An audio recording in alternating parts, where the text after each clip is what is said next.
Hi guys! Sa mga hindi pa nakapunta ng Baguio, tara, pasyal po tayo. Ay, mali pala. Ipapasyal po tayo ng aking anak. Dahil pinapilm ko lang sa kanya ito, ito po pala yung pinuntahan nila. Nag-entrance po sila ng 20 pesos. Kasama po yan sa kanilang itinerary. 1 night and 2 days lang po sila dyan. Ang binayad po nila is 2,000 per head. Kasama na po lahat. Nag-joiner lang siya, kasama niya yung mga ka-work niya. Yan po, yung tinatawag na Bell Church.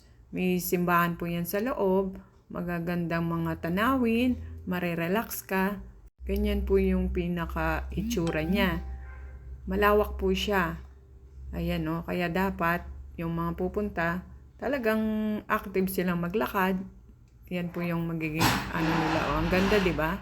Lalo na ngayon, Bear month na, magandang pumasyal talaga dito sa Baguio, malamig. Hindi nakakasawang puntahan talaga.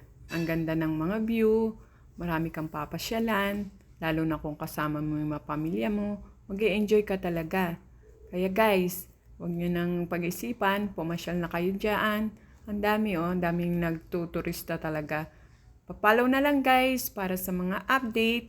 Marami pa po. Ayan po pala yung simbahan nila ng Chinese yan. O, pwede naman po mag-wish kayo. Yan lamang po guys. Salamat sa panonood.